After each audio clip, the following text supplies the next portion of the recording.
through women, peace, and security. Perspectives from women and youth Peacebuilders. It is organized today by the Global Network of Women Peacebuilders, ICT4Peace Foundation, and the Permanent Mission of Switzerland to the United Nations in New York. My name is Katrina Leclerc, and I'm the Program Director at the Global Network of Women Peacebuilders. I have the pleasure of working with our research team on the second phase of our research on the intersections of technology and gender.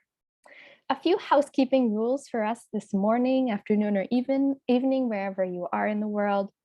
We also have the pleasure today to offer ASL interpretation, thanks to Natakalam. And thank you for our wonderful interpreters who are helping us understand each other throughout this event. Please feel free to use the chat. We invite you to.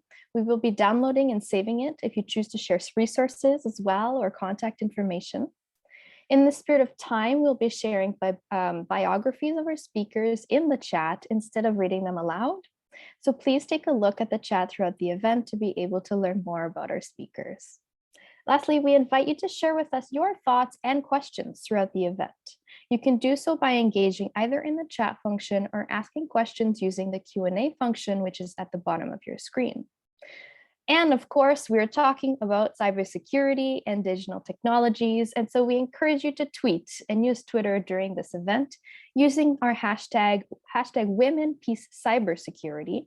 You may also wish to tag our co-hosts GNWP_GNWP, ICT4Peace, and Swiss_UN.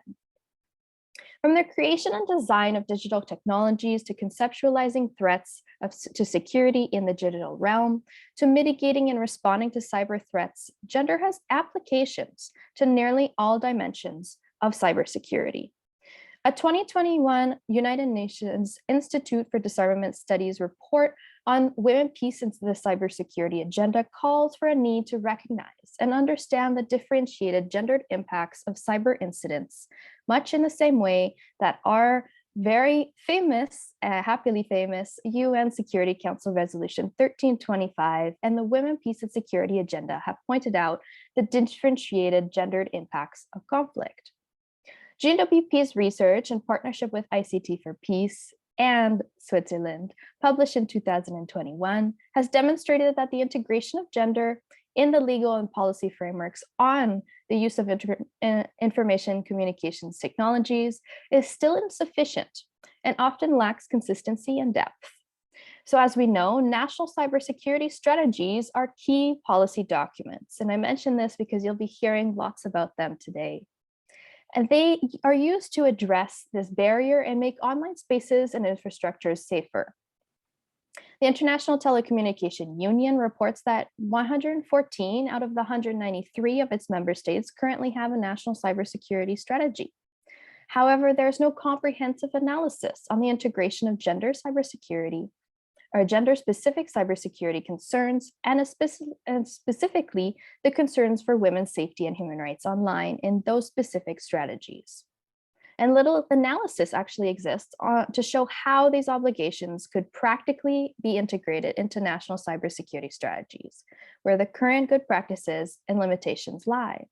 So to address this gap, and this is the reason to be here today, notre raison d'être, GNWP and ICT4Peace, with the support of the Swiss Directorate for International Law and of course the Swiss mission to the UN, we are continuing research on digitalization of WPS, Women, Peace, and Security, to analyze how gender and women's rights are reflected in national cybersecurity strategies and how ICT access to cybersecurity concerns are reflected in national action plans on women, peace, and security and other relevant women's rights and gender equality policies.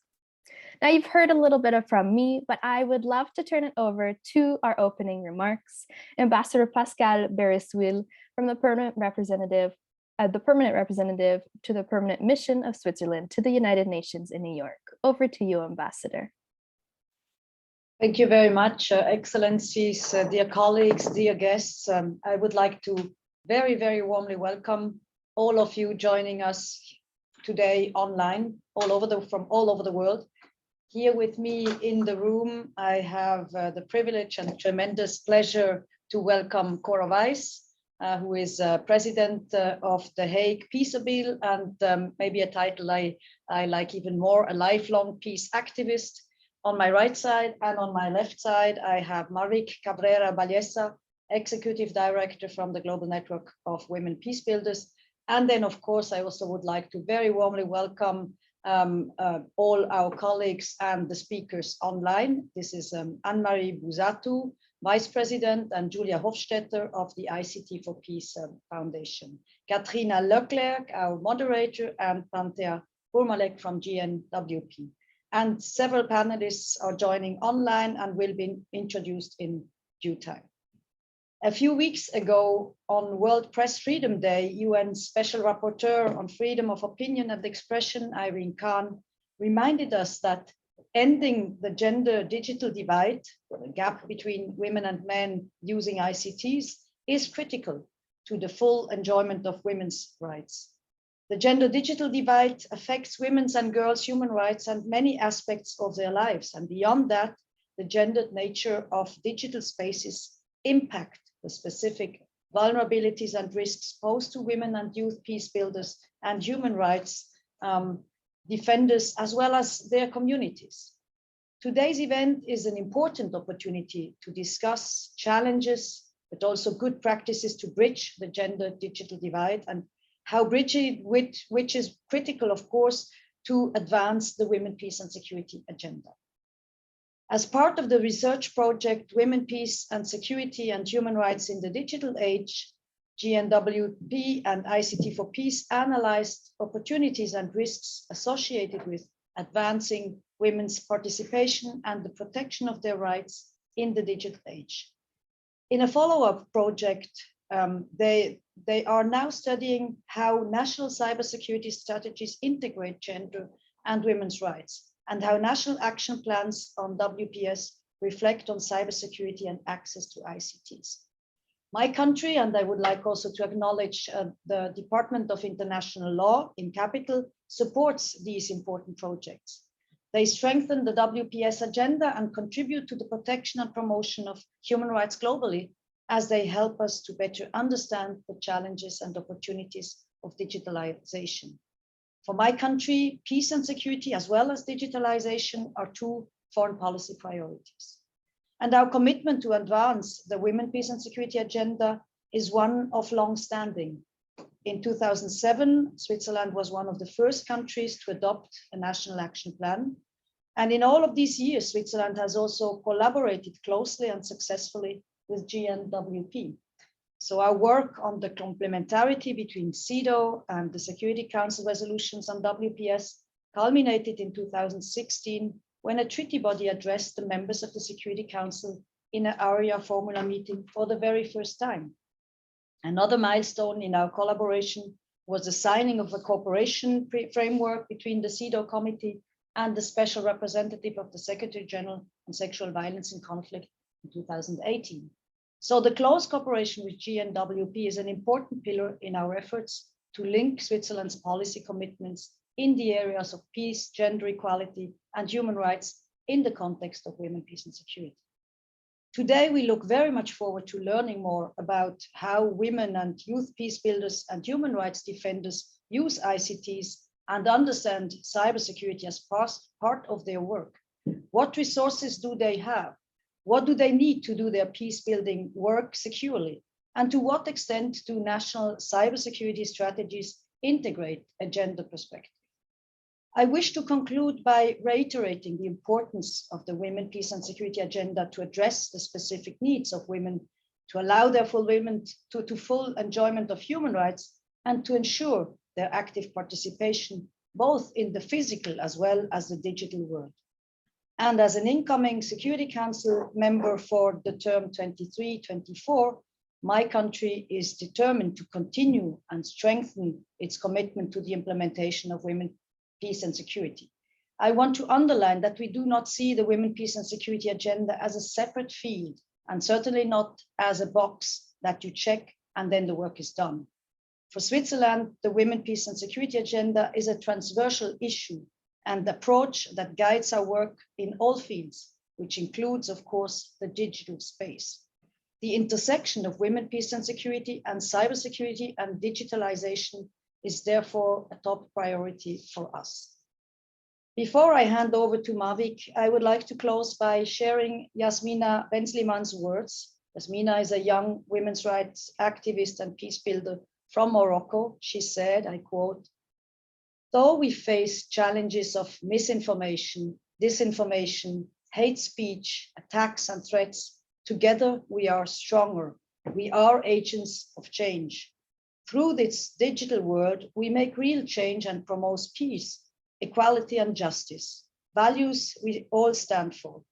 For the first time in history, people that have for decades seen their freedom taken away have a tool to drastically shift the power balance. We must not overlook the power and potential of the internet in promoting peace building and women's rights." Thank you very much. Thank you so much, Ambassador. If we were in person, we would clap. I hear your colleagues or our colleagues clapping for you as well. We are agents of change. No truer words have been said about women in youth peace builders, indeed. Now I have the pleasure of turning the floor over to the Chief Executive Officer and the founder of the Global Network of Women Peace Builders, someone that is one of my sheroes and that I have the pleasure of working with every single day. Over to you, Mavic Cabrera Baeza. Thank you so much, Katrina. Your Excellency, Ambassador Pascal Beriswil, Permanent Representative of Switzerland to the UN in New York. Thank you for our long partnership. Thank you for your global leadership on the women, peace and security agenda and other critical issues of the world. And thank you for welcoming us to your beautiful office, and congratulations on Switzerland's election to the Security Council. Ms. Cora Weiss, President of Peacebuilders and member of GNWP's International Advisory Council. Dr. Anne-Marie Buzzatu, Vice President and Chief Operations Officer of the ICT4Peace Foundation. Friends, colleagues, good morning, good afternoon, and good evening. Thank you for joining us in this panel on gendering cybersecurity through women, peace, and security, co-sponsored with the Permanent Mission of Switzerland to the UN in New York and the ICT4Peace Foundation. Today's discussion is a crucial investigation into cybersecurity policy and the women, peace, and security agenda. This is critically important as our digital world and real world have merged and continue to shape each other. In a briefing to the Security Council last month, Rosemary DiCarlo, UN Undersecretary General for Political and Peacebuilding Affairs, shared how new digital tools have strengthened peacemaking, peace building, and conflict prevention by providing better information and early warning data. She noted that technical developments have improved the ability to detect crisis, pre-position humanitarian response, and create data-driven peace-building tools. Ms. DiCarlo underscored that there is a critical opportunity to build consensus on how digital technologies can be used for the good of people and the planet while addressing their critical risks. But she stressed, collective action by member states remains essential towards the attainment of that goal. The Global Network of Women Peace Builders efforts to examine the use of the information and communication technologies by women and youth peace builders and the risks they face in using them align with the Security Council discussions on this issue. As Katrina mentioned, we have conducted research into the barriers that women activists and peace builders face in using these technologies. And as she also mentioned, last year, we published a report and a policy brief on women, peace, and security in the digital age as part of the first phase of this project. This year, and as already pointed out by Ambassador Beriswil, we are working on the second phase, and we are pleased to share our preliminary findings on the linkages between cybersecurity and women, peace, and security today, specifically looking at how gender and women's rights are reflected in national cybersecurity strategies and how access to the information and communication technologies are reflected in national action plans on women, peace, and security. And it's interesting to point out that there are 114 countries that have adopted national cybersecurity strategies, and there are 100 countries that have adopted national action plan on women, peace, and security. So it would be very interesting to examine how those align or not. This research comes at a crucial time when women's rights are taken instead of protected.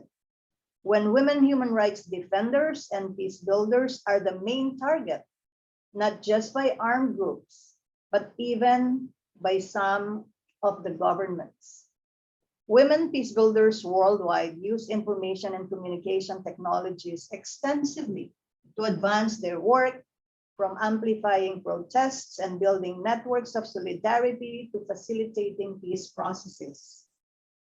And this is so familiar to GNWP in our work in implementing or working with local women peace builders in Colombia, in implementing the peace agreement in the Philippines, in South Sudan, in our work with the Rohingya and local women, women in local communities in Bangladesh. In the last 2 years, we have operated almost exclusively virtually. While ICTs, or the information and communication technologies, have created countless opportunities for many women peace builders, they have also contributed to exclusion and vulnerability of others. Along with the rapid acceleration of technology come new unfamiliar obstacles to women's empowerment, gender equality, peace and security, online and offline. The emphasis on and attention to technology and cybersecurity from human-centric, gender and conflict-sensitive lens are key to responding to security threats in these digital spaces. Now, more than ever, we need to understand the connections between gender and cybersecurity and recognize the need to protect women's rights, human security in cyberspace and in real life.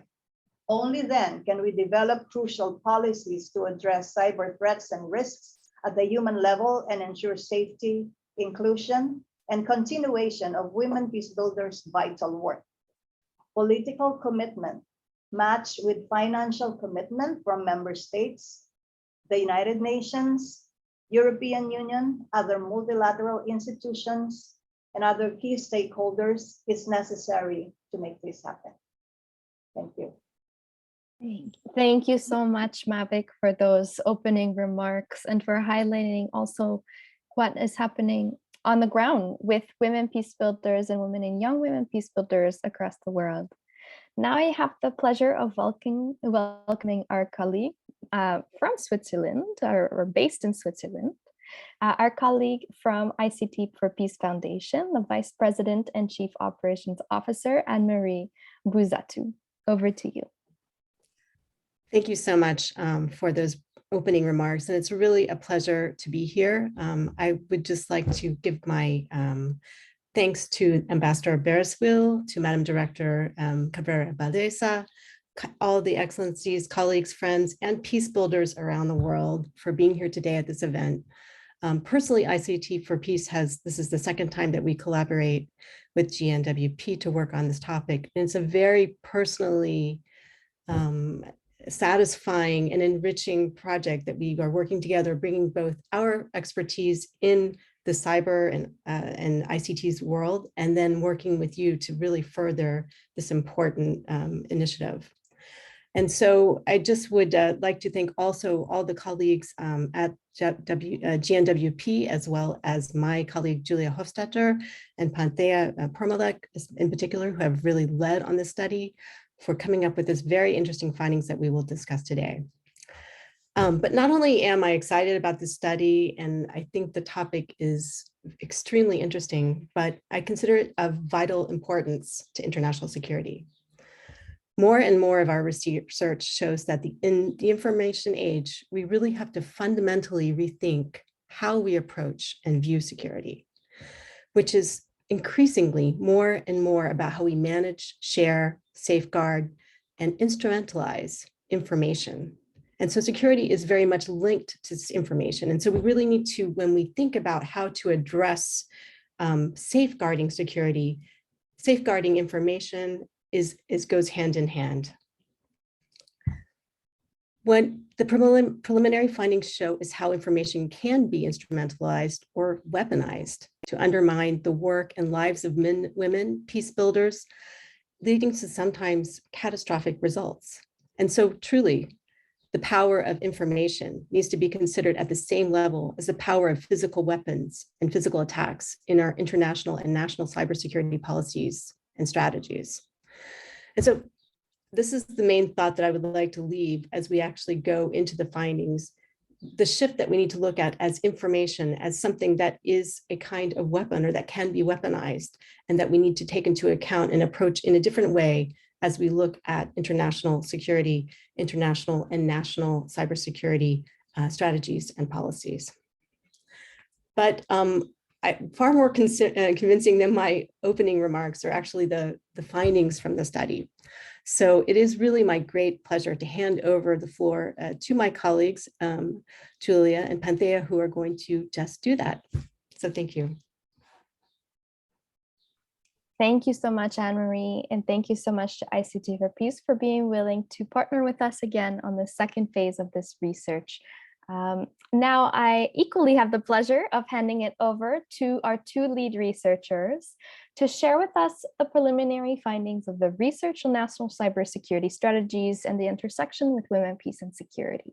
So we have Julia Hofstadter, who is the Senior Advisor for ICT4Peace Foundation, and my colleague Panthea Purmalek, who is a Research Officer with the Global Network of Women Peacebuilders, who are going to run you through some of these preliminary findings. Over to both of you. Thank you so much for the introduction, Katrina. So I'll start us off and reiterate that, the goal of our research, as discussed before, was to provide a better understanding of how women, peace, and security and cybersecurity intersect. But we were specifically interested in looking at it from a perspective that's focused on human security, that's gender sensitive and conflict sensitive. I'm really excited to be able to share with you some of our key findings so far. We've spoken to women and youth peace builders from over 14 different countries. We've spoken to them about online gender-based violence and human trafficking, misinformation and disinformation, monitoring and surveillance of peace builders, violent and anti-gender radicalization, and also the gendered impacts of more conventional cyber threats faced by different states. And across all countries and regions, we've heard time and time again from women peace builders the importance of trust in peace building and how this connects to the cyberspace. They've told us that the threats that are emerging from the cyberspace are one of the prime contributors to the loss of trust in women peace builders and the delegitimization of their work. Online gender-based violence, misinformation, and other cyber threats faced by women means that women and girls are discouraged from participating in public life, in political life, and crucially in peace building. And so a lack of engagement with cybersecurity and the specific cyber threats and risks that women and girls and peace builders face really poses an existential threat to peace building and women-led peace building as we know it. We were also interested in learning a little bit about how the national action plans on women, peace, and security address cybersecurity, or if they address it at all. And we found through our analysis that despite an increasing pattern of NAPs addressing technology and how it's connected to peace and peace building, they rarely address it as a source of threat and risk for women and girls and for peace builders. And they certainly don't really use the language of cybersecurity or the framing of cybersecurity quite yet. Despite this, the women and youth peace builders that we spoke to were really aware of the importance of cybersecurity and how it connects to women, peace, and security in their work. Nearly every single one of the women and youth speakers we spoke to emphasized the importance of integrating cybersecurity considerations into women, peace, and security NAPs that are being developed now and will be developed in the future. They told us that this should happen by including women experts in cybersecurity and peace building at the highest levels, but really emphasize that without capacity building and awareness raising around cybersecurity at the grassroots and making sure that women and girls can identify cyber threats and how they affect them, we won't be able to effectively merge these two different spheres and agendas. Without further ado, I'll pass it over to my fellow researcher, Julia, to share a little bit about what we've heard from speaking with experts on cybersecurity and gender.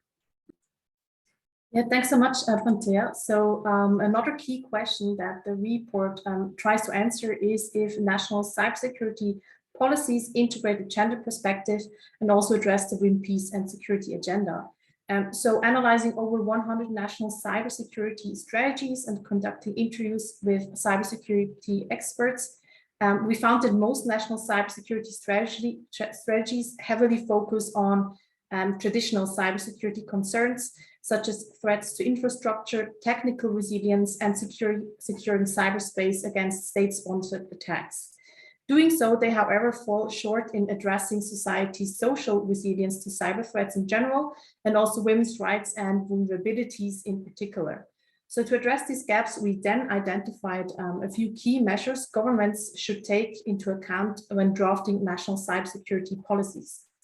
So firstly, to formulate a gender and conflict-sensitive cybersecurity strategy, they should adopt a human-centric understanding of cybersecurity, which stresses human rights perspective, demands an inclusive approach to the implementation of cybersecurity policies, and also emphasizes cybersecurity concerns of citizens and users, complementary to the ones of state institutions and corporations.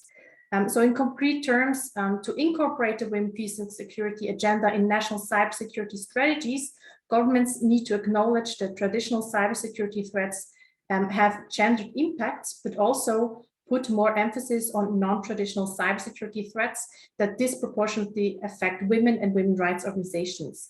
And such threats, as mentioned before, can range from online gender-based violence to gendered implications of surveillance and privacy violations, but also misogynist and anti-LGBTQ radicalization online, as well as gendered aspects of cybercrime such as human trafficking and so on.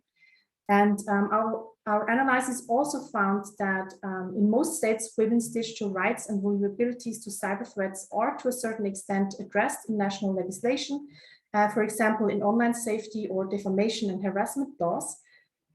And however, addressing these issues in the context of national cybersecurity strategies would allow governments to better coordinate the incorporation of a gender perspective in these individual laws and policies, and also to allocate adequate resources and expertise for the further development and implementation of gender-sensitive legal frameworks by framing women's digital rights and cyber vulnerabilities as national security priorities.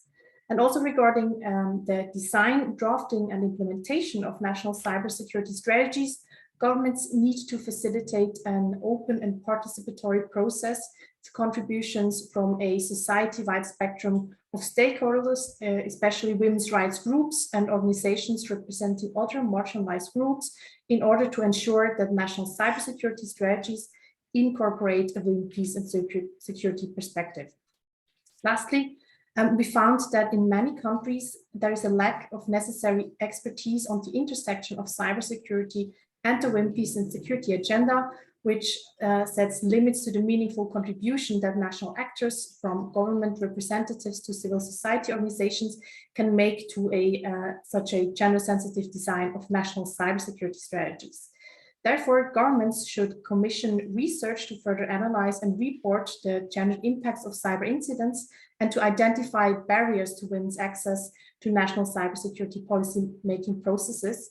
Moreover, they should also offer capacity building for national cybersecurity as well as women, peace, and security actors to ensure the implementation of a gender-sensitive cybersecurity strategy, to strengthen accountability mechanisms, and to ensure that national policies are updated on a regular basis and can also keep up with the fast-changing cyber threat landscape and its implications for women's rights and security in particular. So I hope this sneak peek made you curious to read the full report once it's out, and I'll now give the word back to you, Katrina. Thank you so much, Julia, and thank you so much, Panthea, for giving us a sneak peek into the preliminary findings that you've gathered so far on this research on cybersecurity and women, peace, and security. Now I have the pleasure of bringing us along to the next portion of our agenda, which is to hear directly from the Women and Youth Peacebuilders, who are themselves members of the research and are the true experts, like we like to say, of the work that is happening on the ground. So I have the pleasure of welcoming, I will again only introduce them by name and affiliation, and you will be able to read their full bios in the chat.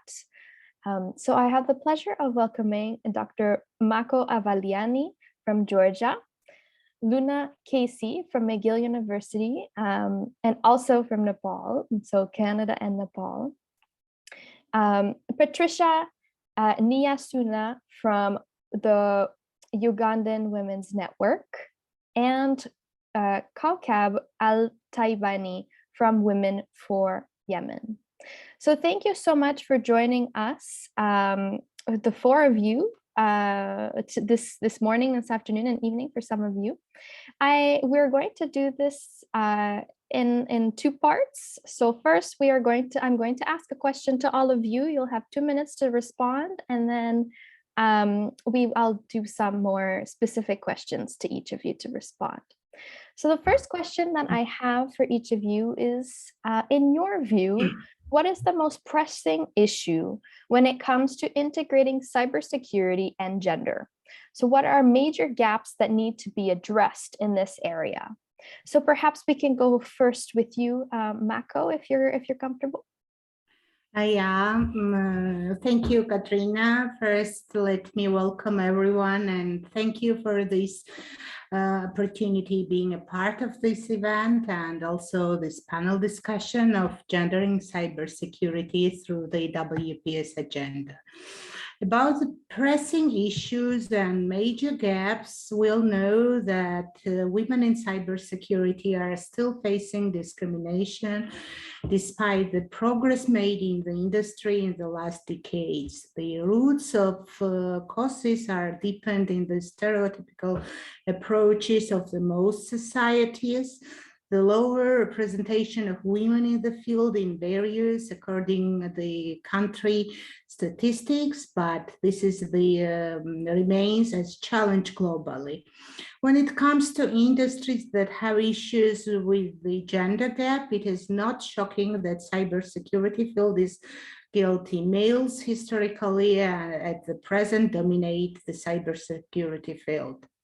Many of the causes of discriminations are systematic rooted in the practices of large legacy institutions and outdated policies.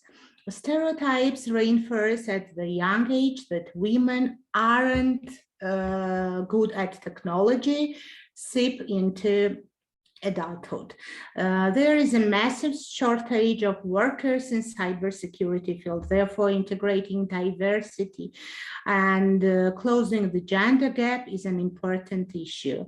If there are the gaps in the legislation framework of the particular country, first should be taking the steps to improve these gaps. After that should be done the Rising Awareness campaigns, activities on strengthening capacity to promote inclusion of women and girls in this so-called non-traditional sphere.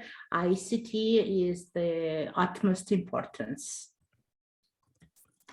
Thank you so much, Mako. Thank you. I'll pass the floor over to Kaukab to answer as well this question about major gaps that you think need to be addressed in terms of cybersecurity and gender. I think this is a very difficult question given the context of Yemen. We all know that Yemen is going into war and become one of the known as one of the worst human crises on the globe now. So if we want to start, we want to say that we need to first end the conflict, because any processes or any regulations, it needs some stability and sort of peace in order to do so. We have like a lot of efforts in order to adapt to the Yemeni NAP, and even in that strategy, it's very like you can see that the cyber security is missing. And I would say the other thing is that the oppression of rights and freedoms, including also the ability to access internet. Women peace builders on the ground, they use minimum resources, and there is a huge difficulty and gap as well. The third aspect is that the violations against women's rights and cybersecurity is being, as some of the colleagues says, and some of the excellencies said, that it has been weaponized against women, and Yemeni women are not exceptions.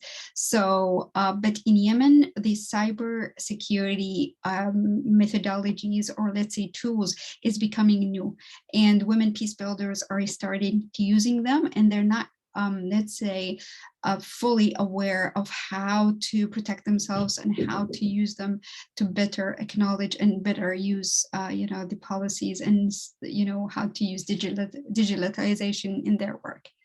I would say these are the main gaps that I'm at the top of my mind. Thank you so much, Kaukab. Very important as well, especially with the emerging and ongoing context in Yemen. Patricia, over to you. What are these gaps that you see in the context of Uganda? Thank you so much, Katrina.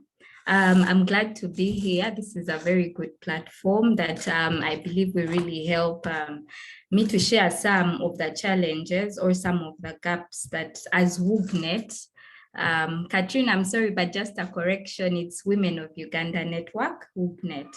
So firstly, already Uganda is a country where already we are just really pushing and grappling to ensure that women get onto the online spaces or really adopt, the use of the internet and the online space itself. So I would say that some of the gaps, one, there is a gap when it comes to awareness, and really intentionally looking at the issue of cybersecurity as something that is pertinent when it comes to women peace building. As women peace builders, we are on different levels. So be it working with women refugees, civil society organizations, young people blogging and writing, really trying to push forward the women peace security agenda. We are all on different levels.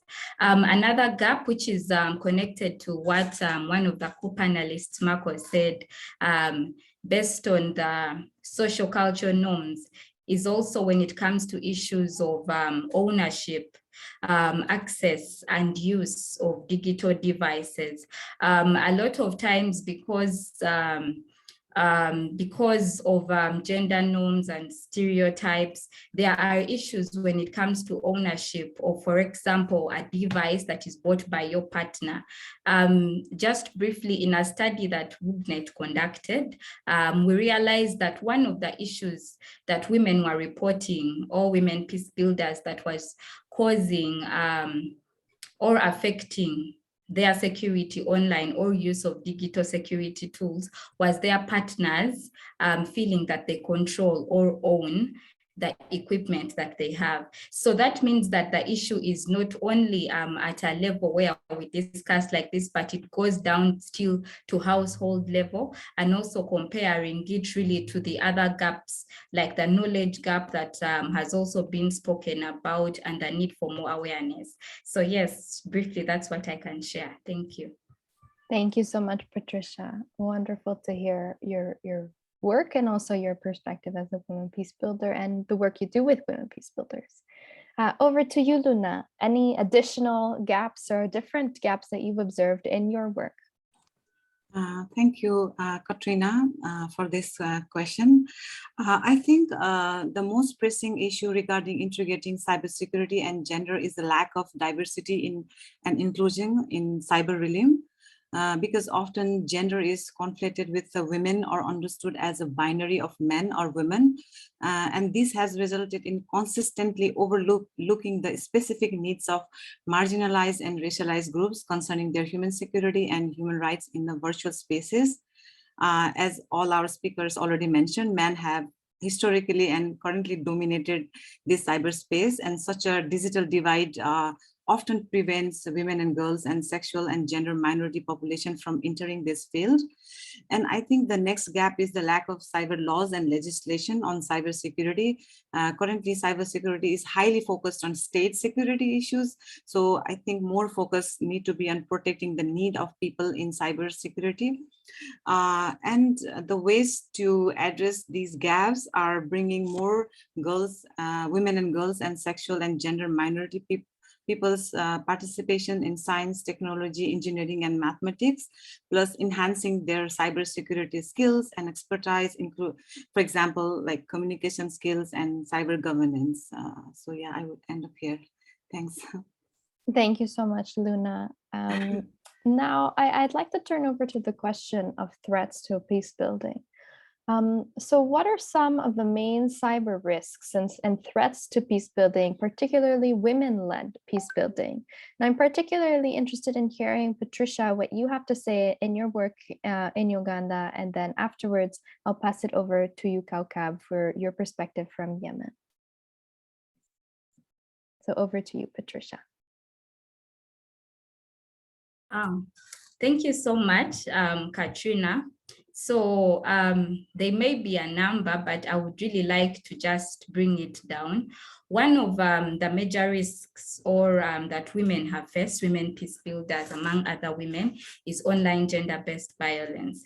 So as I had said earlier, a lot of times it's a bit trivialized to be seen as maybe an issue that doesn't directly or quickly affect national development, but OGBV in the different forms of online sexual harassment, cyber stalking, doxing, distribution of non-consensual intimate images, all these are challenges that women peace builders have faced.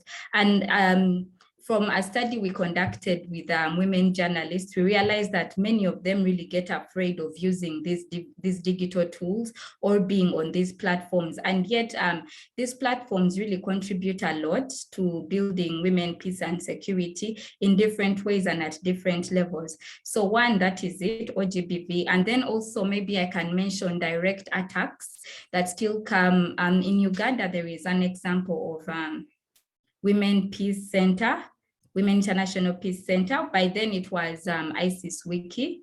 They contribute a lot to women peace work in the country, but their offices were broken into and many of their devices were taken.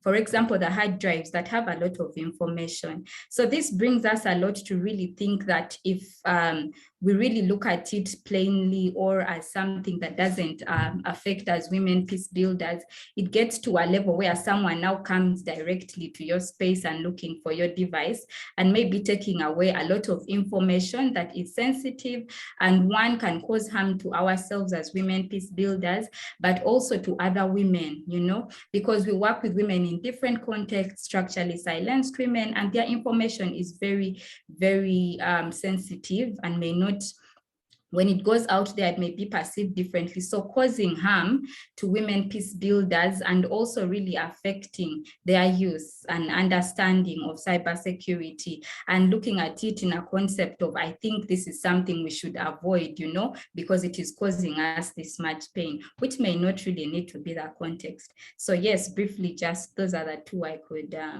share. Thank you. Thank you so much, Patricia.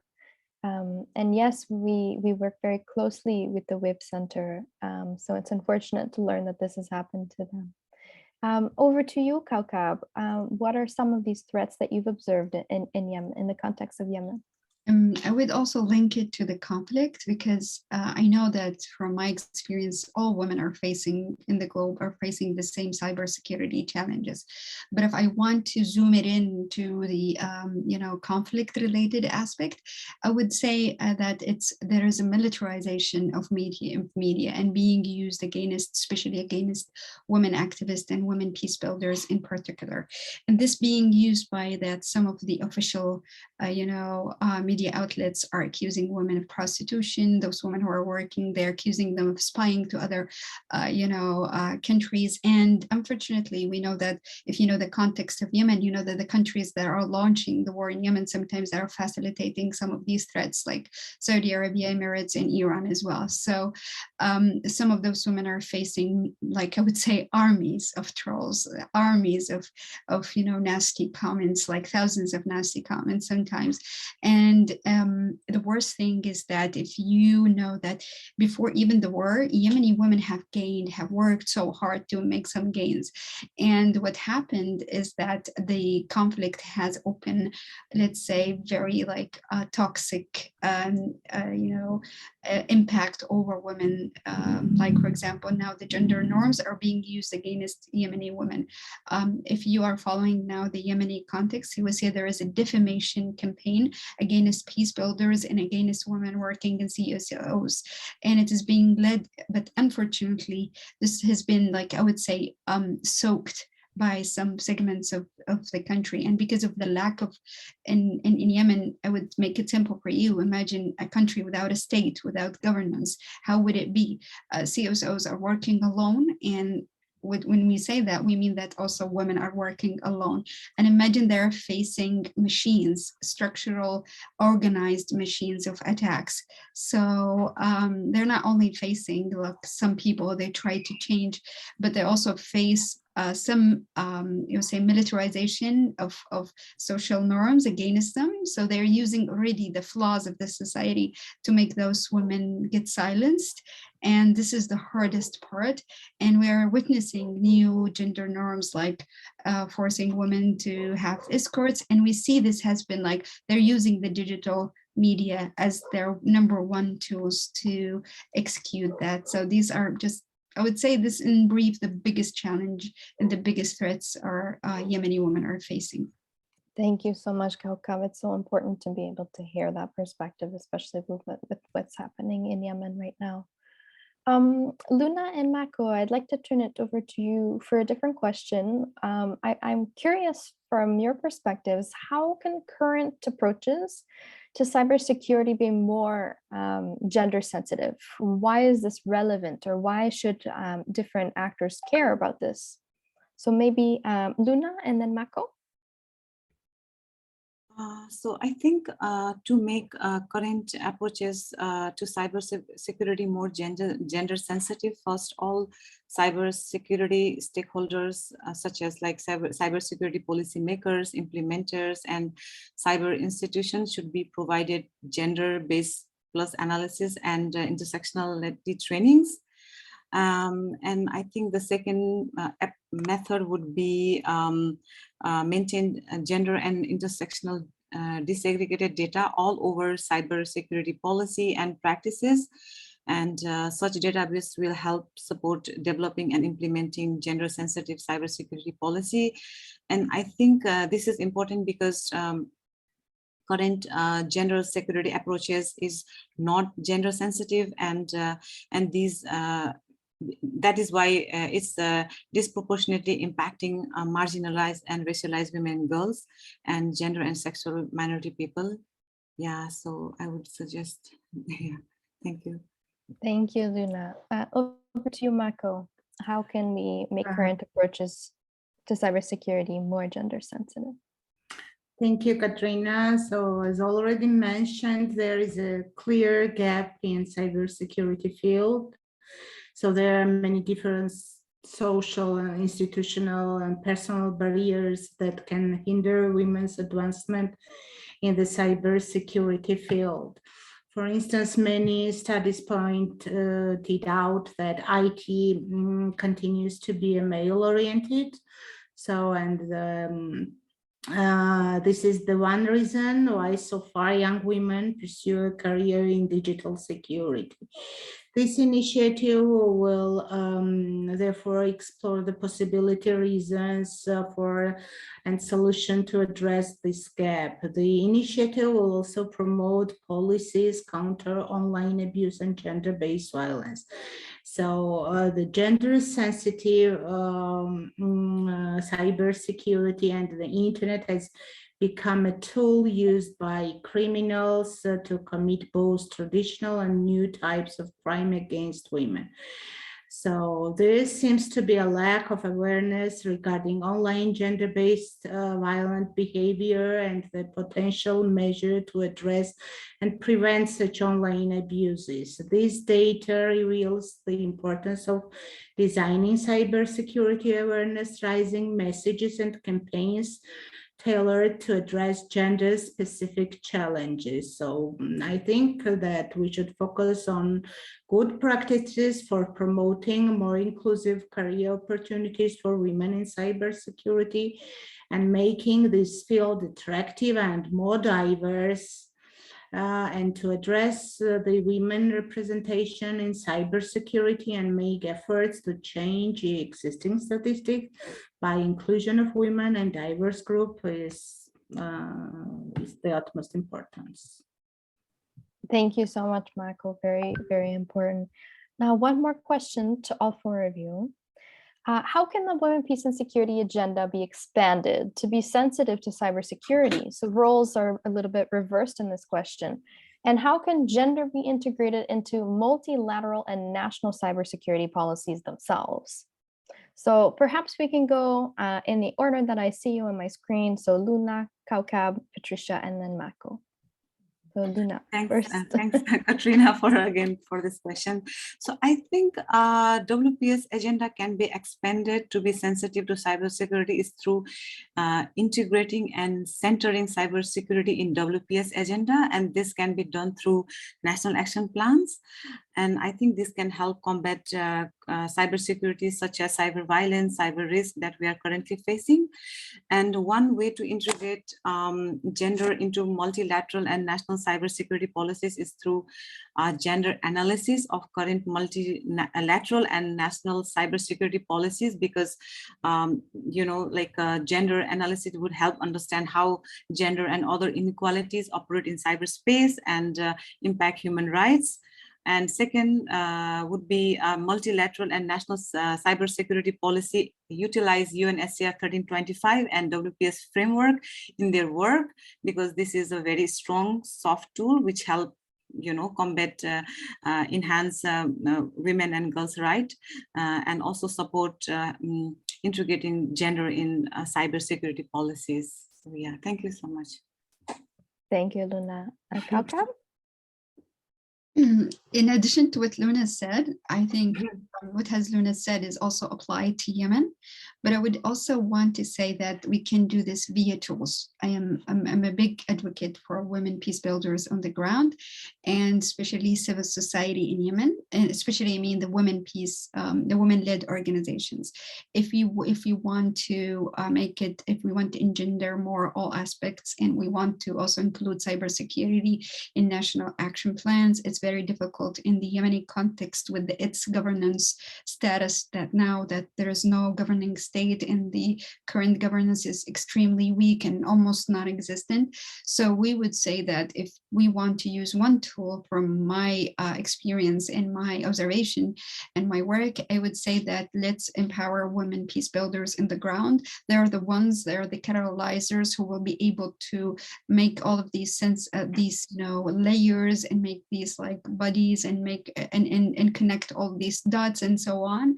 So we need to empower women peace builders if we want to answer all of these.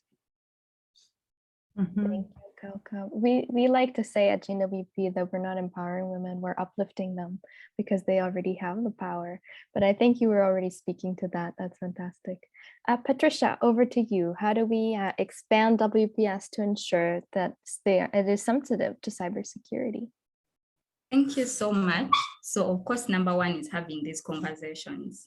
These conversations are very important, making noise or talking about the issues that really do affect women when it comes to women, peace and security. Having fora like this, even if not many are able to participate or to join in, at least they see that there is an issue that maybe we need to integrate or something that we should really pay attention to. So these conversations are very, very important that we shouldn't even take for granted at any one point, as they help very much as we strategize, and build towards integrating the women, peace, security agenda very well into cybersecurity.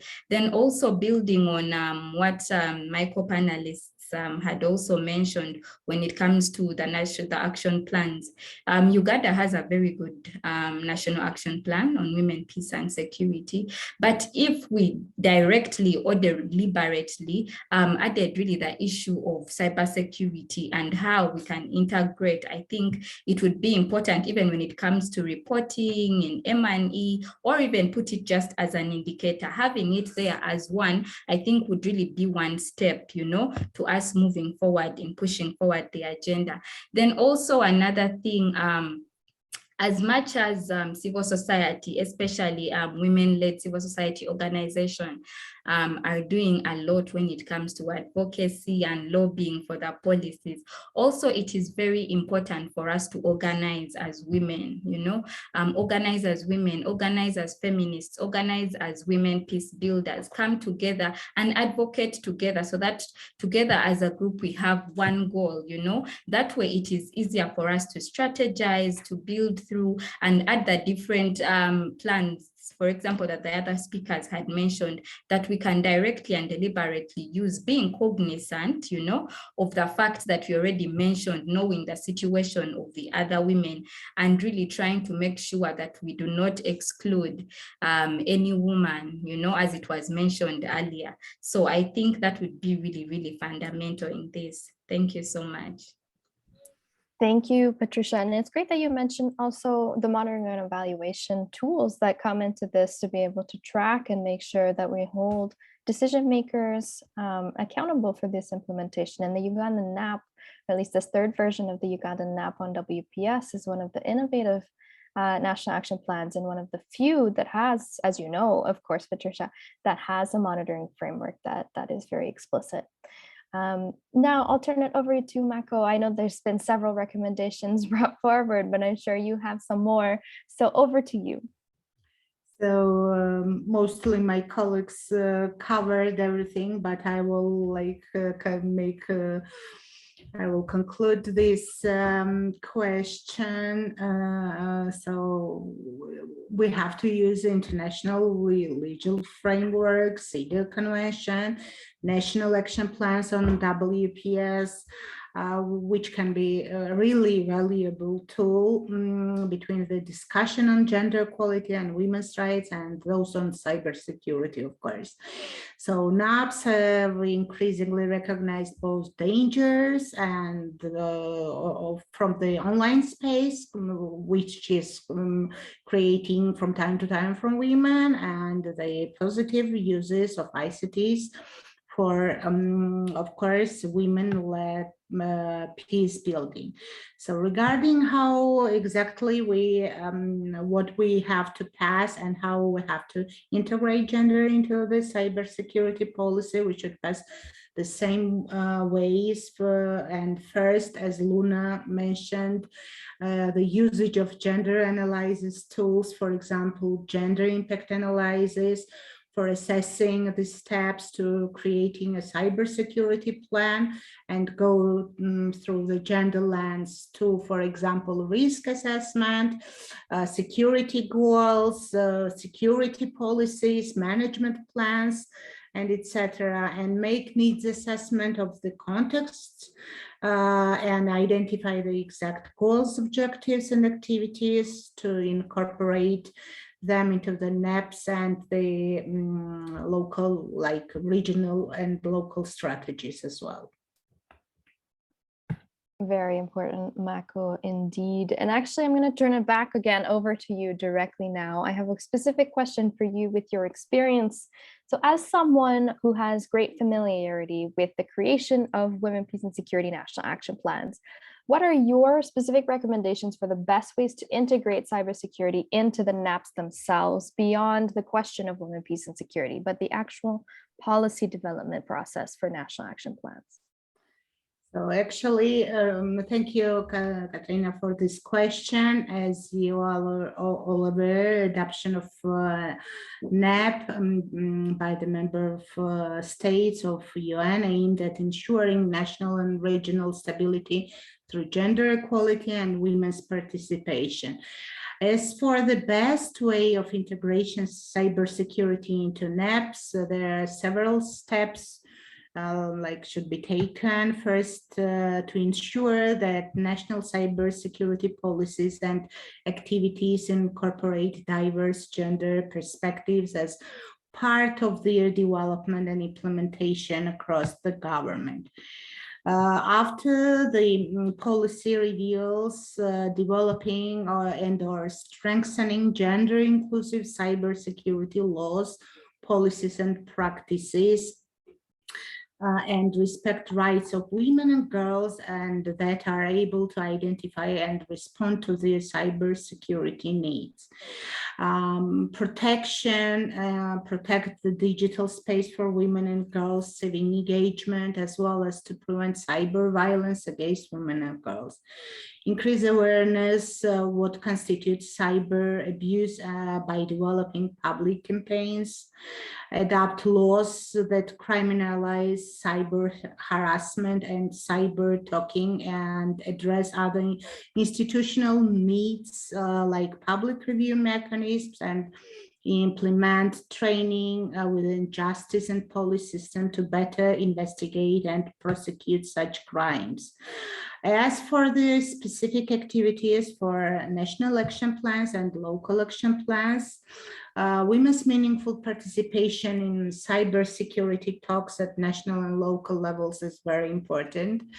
And under the prevention pillar and objective of human security and security of women and girls, we can create activity for early warning and response mechanisms, especially for cybersecurity incidents, and involve cybersecurity sector representatives for implementation these activities throughout the close collaboration at local level, including grassroots women. So collect disaggregated data, as already mentioned by my colleagues, and protection of women and girls from cyber attacks, even from cyber harassment, need to be integrated gender perspectives into the development of cyber capacity building initiatives, materials, training programs to ensure that women have equal access to digital technologies and spread the information through the whole population of the country. Thank you so much. Such rich information and recommendations from you, Mako. I know that our audience is diligently taking notes, and as we are as well, to be able to include these in the final findings of the report. Luna, I'd like to turn it over to you, if I may, with your expertise on the intersection of WPS and cybersecurity. From your perspective, what are the best ways to integrate gender and WPS into these cybersecurity policies, these infamous national cybersecurity policies? And how can we employ intersectionality, or the principles of intersectionality and justice, in our approach to aligning the WPS and cybersecurity frameworks? Thanks, Katrina, again. So to your question, I would like to propose two ways. First, integrating gender and WPS into cyber security policies by mobilizing national action plans, like I already mentioned before. So for example, gendering the cybersecurity agenda and making it the top priority in the national action plans,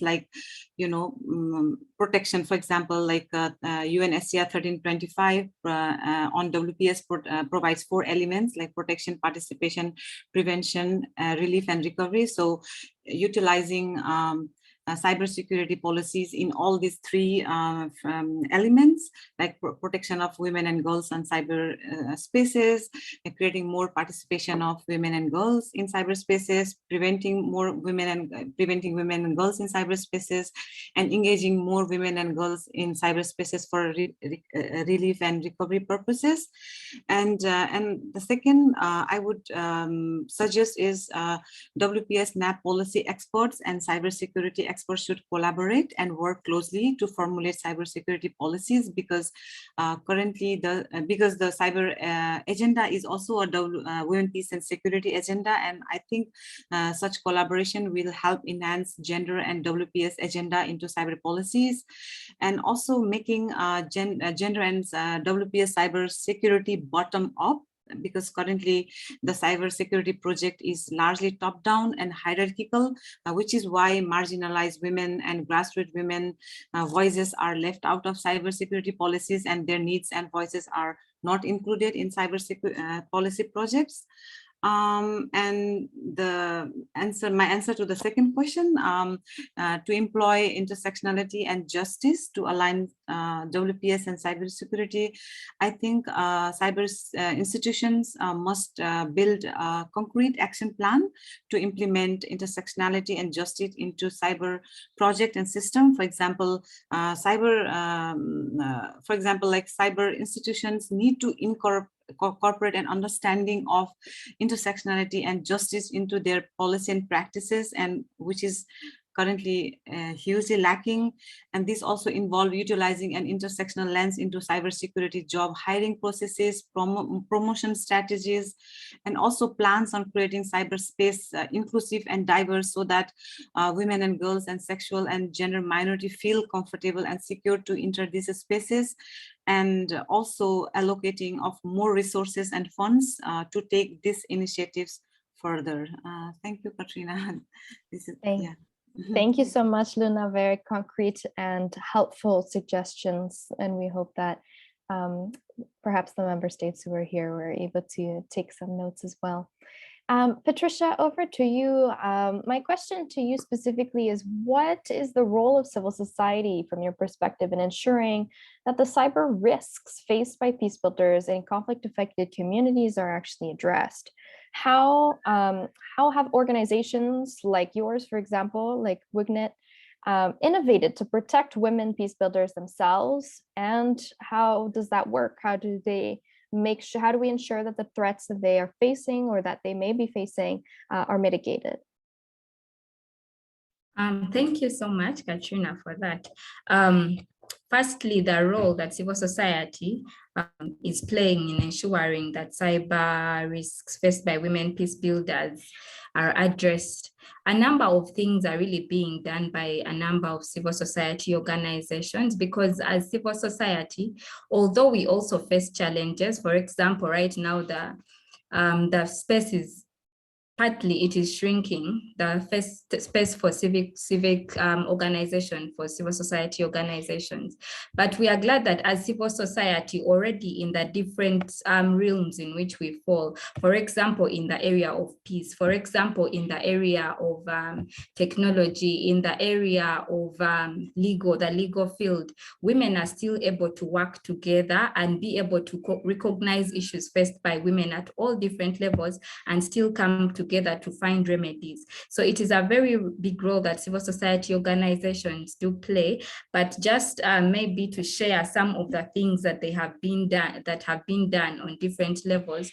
One, there has been awareness raising on cybersecurity, but also on online gender-based violence, which WGNIT has done on different levels through research, through publications, through studies, issue papers. We have really tried to make it as easy as possible for every woman to be able to access information, but also to understand that it is very important that at the different levels in which we contribute to achieving the women, peace and security agenda, we are still able to understand the issues directly and play a role that comes from a very informed point of view. We've also got to realize that the issues that the risks that are faced by female women peace builders on different levels, especially in the online space, a lot of the strategies towards which we come up with solutions for them are really based on our knowledge as women peace builders on the issues that are faced online or the risks that come up with being online, meaning that one really needs to be aware. So the information getting down there is one of the things that we have done as a women's rights organization. Then also capacity building when it comes to digital security trainings. We have done online safety and digital security trainings for different women. And we have done this also trying to use the method of TOTs. So making sure that there is continuity in the trainings. If a women's rights organization member has been trained, a peace builder, she's also able to train another, and then the process continues.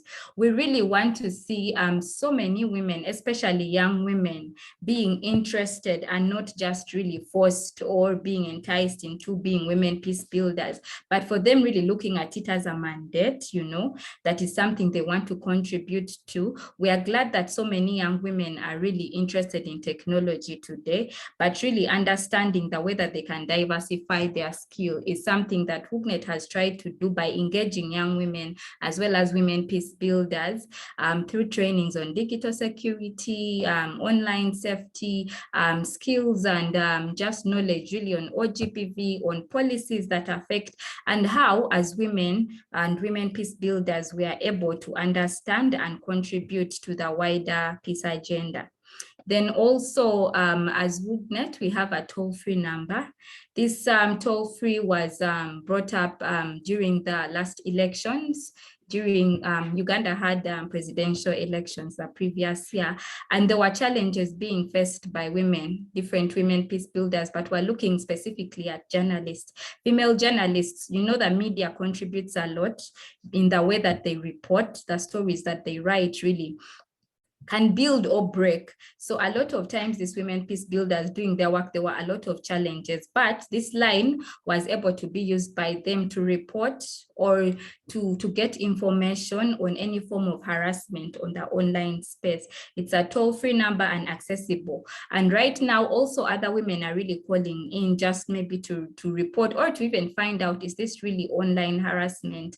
What does this mean? And if I reported, at what level would it be? So also still getting back on the awareness, we have tried not to do it specific to women peace builders, but also to the end person that they go to. If there is an issue in cybersecurity in the context of my work, do I know where to go? And even when I go to, for example, a law enforcer, are they also aware? Because sometimes it ends up just floating, you know, because the person that is supposed to do the help is also not aware. So are the law enforcers aware? Are the policy makers aware? Is every woman aware, you know, so that we are able to support each other? And then also finally, a very important thing is organizing and coalition building as civil society organizations and women-led organizations when it comes to women, peace and security. We have a very good national action plan with a perfect monitoring strategy, but then how do we ensure that it's not only a specific sect of women that are aware, but all women are contributing as women peace builders? And at the end of the day, really, we feel that if other organizations or women-led civil society organizations and peace builders come up together, we are able to really achieve a lot together. Thank you so much. Thank you so much, Patricia. One of the biggest takeaways that I've taken from your contributions today is this need for coalition and network building to be able to reinforce each other's work and be in solidarity as well with each other and very much work collaboratively rather than in competition. Now, Kaukab, I'm turning over to you in terms of your perspective and the very unique and important perspective of Yemeni women. So what is the role of civil society in ensuring that the cyber risks faced by peace builders themselves, particularly women peace builders, and conflict affected communities are specifically addressed? So how can women's organizations best be supported to respond to these cybersecurity risks? As I have said before, it's a new, the digital use in peace and also in work is kind of new to Yemeni peace builders. So with that, I would say, first, we need to support those women to build the capacity to know how they should use these, to best use these tools. And also they need to know how to protect themselves. And also they should know how to advocate more for these tools. And while my colleagues were talking about how we can incorporate, cybersecurity, I believe that there is a big gap in this regard regarding Yemeni peace builders. So I believe there should be customized, study on cybersecurity about Yemen, because this will support women, will give them the tool, like give them practical tool to include cybersecurity in their work, and also they are able to advocate for it in the government as well. And we need, and with that, with the Yemeni women or peace builders, they are the ones who can address also the government, because the national action plan is, as you know, it's adopted by the government. So then we can push for more like cybersecurity clauses to be included as well. And like, since we're talking, we mentioned the UN, we also in Yemen, the UN Women has been like supporting some mini networks. There is a famous network called the Group of Nine. So we need to include these networks that are supported and funded by sometimes by the UN. So with these, I believe these are the main tools or the ways that CSO, especially women peace builders, who are able to navigate through. And also, let alone if their capacity being built and they're able to have cyber related activities on the ground where they're able to address some of these issues on a very local context. Wonderful. Thank you so much. We invite anyone in the audience who has questions to put them again in the question and answer section, or even just pop them into the chat. Maybe one question that we have received so far is about donor funding. So how can donors meaningfully contribute to the intersection of women, peace and security and cybersecurity, which will have the greatest impact on the lives of women and young women on the ground? So any of our panelists who wish to maybe tackle this question a little bit for a few minutes, feel free to go ahead.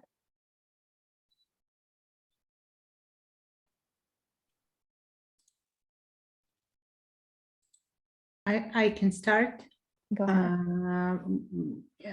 From Georgian perspective, so donors are making a great input, because we are preparing all the stages of preparing of NAPs, and after that implementation. So they're taking great part in it, especially young women. So they're also mentioned in the NAPs as the partner organizations. So their input is really valuable.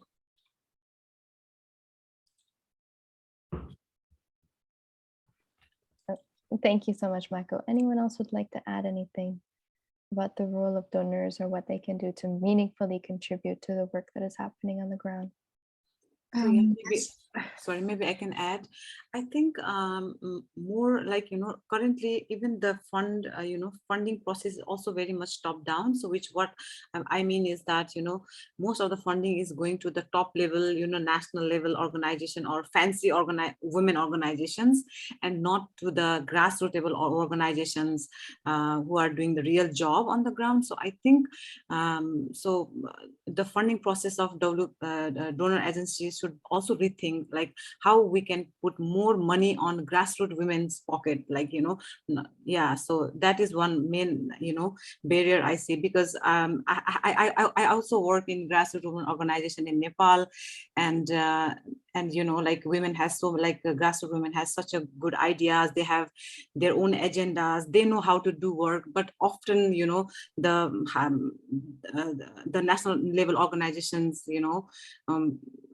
doesn't, put their agendas into their framework. So that is why they feel very isolated, and sometimes even grassroots women peace builders even give up because the funding are not coming to them and their needs are not addressed by the national level women organizations. So I think that is one of the major problem, and more funds should go to the grassroots, to do the real job, I guess. Thank you, Luna. Kaukab, and then if Patricia, you have anything to add after Kaukab. Yes, I would also add to what Luna said. I agree with her because sometimes it's top bottom, and we need to also recognize what those women need, especially in a conflict setting, because the priorities are changing. You cannot like use one agenda in order to, and you apply it to a conflict where priorities needs are continuously changing. So I know I would make it look like as simple as it is. Like sometimes those women don't have even a website. They don't have someone.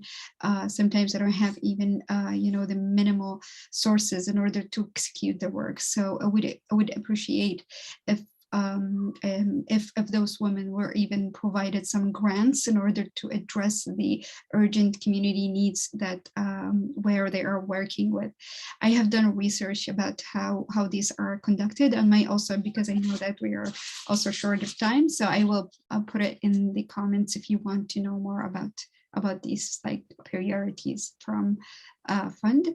The other thing, since Switzerland is in the Security Council, we will also appeal that we should ensure accountability measures, because cybersecurity crimes and also the level of violation inside Yemen are mounting, and accountability is being demolished by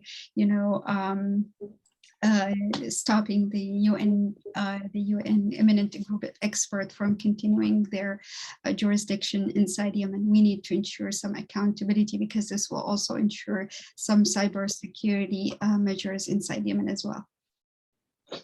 Thank you so much, Kaukab. And Patricia, do you have anything you'd like to add on this question before we wrap up the segment on? Yeah, Katrina, you might not be seeing my hand, but may I have the floor after who is it? Patricia? Yes, I of have course. something to say on funding. Of course. Okay. Thank you.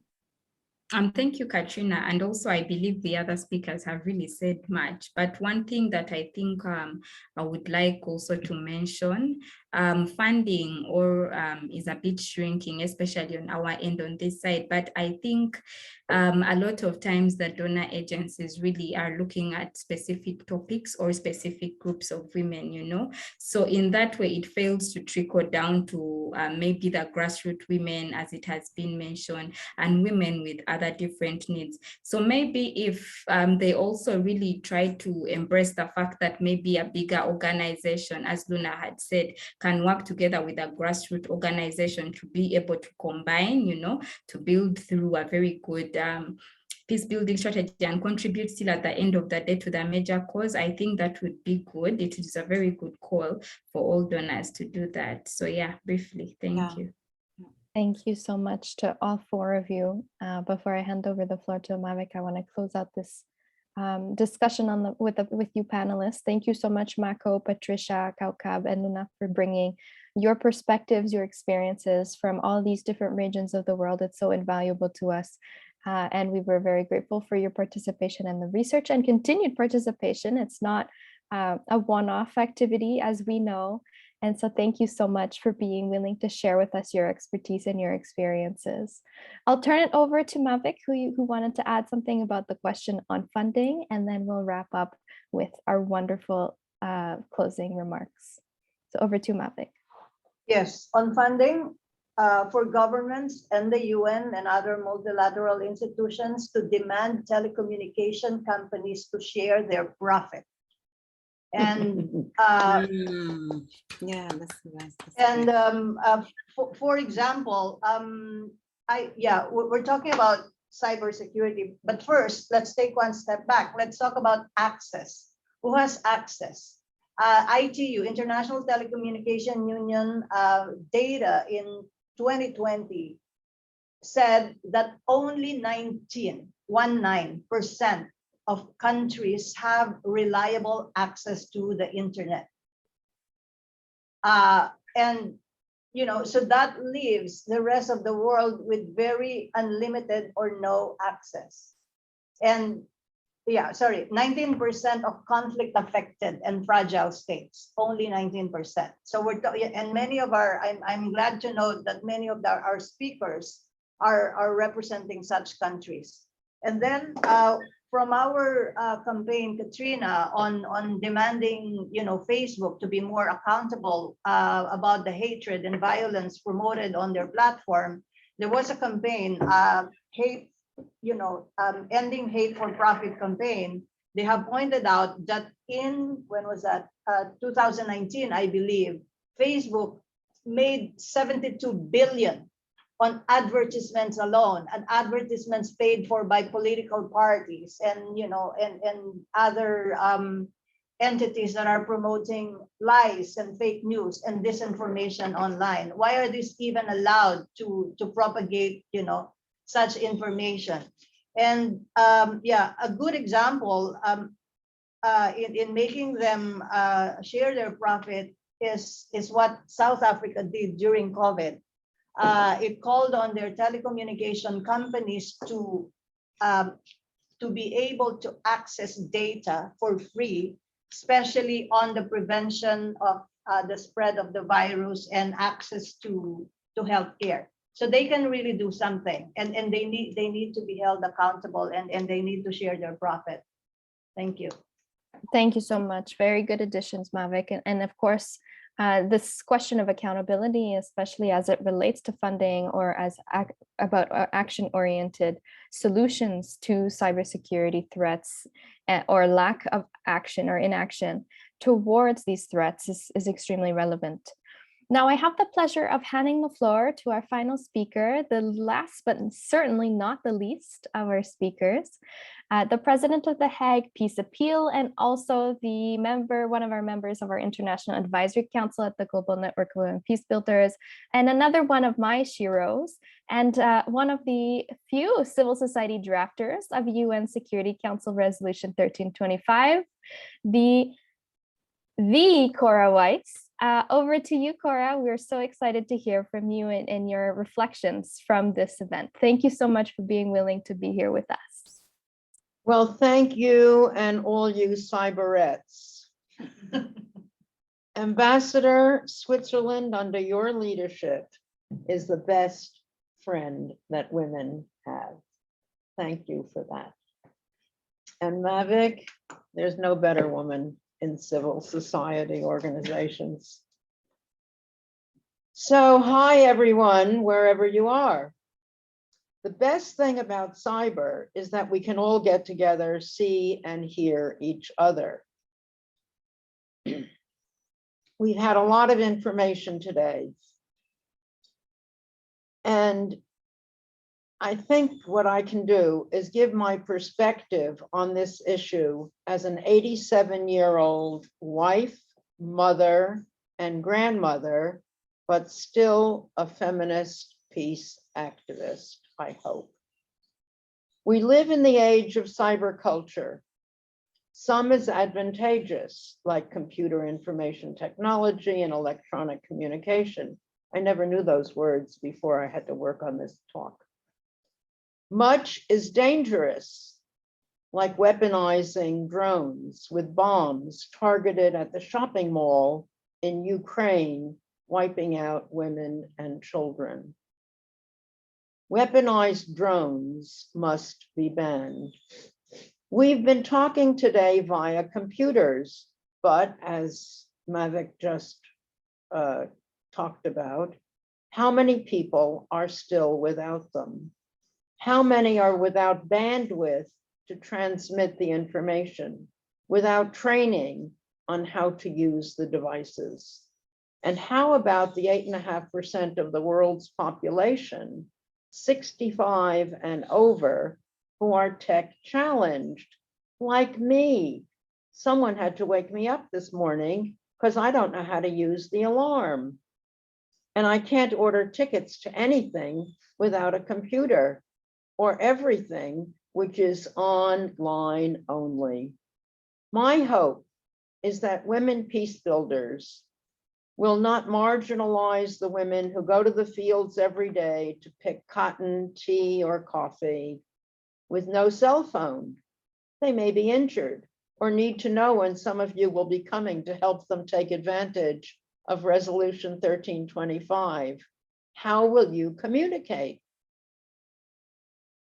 Years ago, we sent walkie-talkies and radios for women in the fields so they could know when the weather will be dangerous or whatever information would affect their health or their lives. Let's think of ways to reach women who need cyber. The women on an island or in poor communities have no bandwidth. Let's find ways to help them get their governments to provide them with bandwidth. Then find ways to distribute electronic devices and train them in their use. A women's organization once sent computers to women in Uganda who built a hut where they could use them. One night, their male partners came and burned it down because they weren't included. They thought women were getting more power than they had. Let's think about gender equality. On the dangerous side, cyber invades women's privacy. Facebook, which some of you may have, found a search in operation for women who were looking for access to abortions and posting their personal information, so they became subject to persecution. Cell phones are spied on by cyber. My credit card was recently hacked by a cyber device.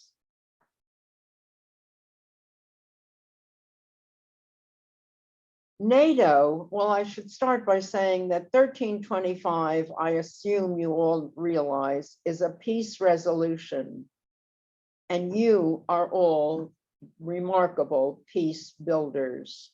So we can talk about NATO, the alliance of 30 European countries and Canada, the UK, and the US, which is a war organization.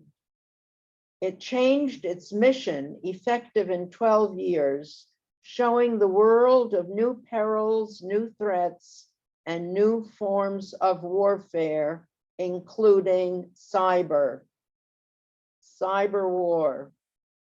US Senator Markey said, since the countries of NATO are all connected electronically, a cyber attack against one could unleash a cyber response from all.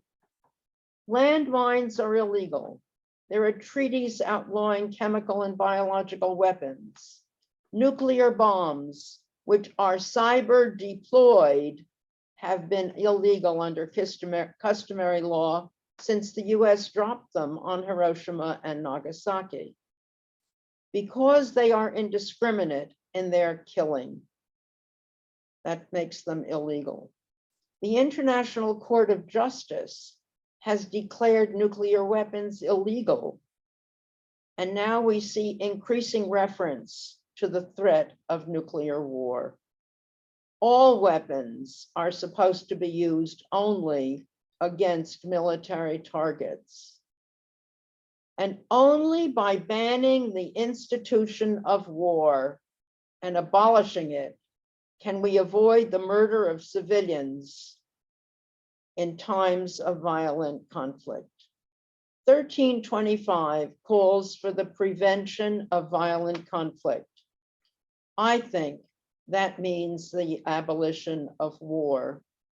And WWW, you'll all say, it means World Wide Web. I think it should mean world without war. And women should campaign for that, to save humanity and the planet we all live on. We say to reach peace, we need to teach peace. I hope we can begin to think of slogans that urge the positive use of cyber to promote equality, participation of women in decision-making, and promote education and nonviolence. Stay well and stay safe. Thank you. Thank you so much, Cora. Always such inspiring and important words from you. Colleagues, I'm so grateful on behalf of the Global Network of Women Peacebuilders, on behalf of our co-hosts, ICT4Peace Foundation, and the Permanent Swiss Mission to the United Nations, and of course, to the Swiss Directorate for International Law. We're very grateful for the participation of our participants, the participation of our panelists, Ambassador for your presence, Mavic for your remarks, Cora as well for your remarks. Please join us in October for the launch of the final findings of the research on cybersecurity and women, peace, and security. This will be on the sidelines of the anniversary of Resolution 1325 in the month of October. Stay tuned for more on this. Continue this conversation in the cyberspace using the hashtag Women, Peace, Cybersecurity. Thank you so much. Big thank yous all around, and a huge thank you to our team who put this together with this hybrid modality. We're grateful for all and each of every one of you. I hope you have a lovely rest of your morning, afternoon, evening, wherever you are. And we look forward to continuing this conversation in the coming weeks and months. Thank you, merci, shukran, gracias, and wishing you all well. Thank you everyone. Thank you. Bye for now. Bye. Bye-bye.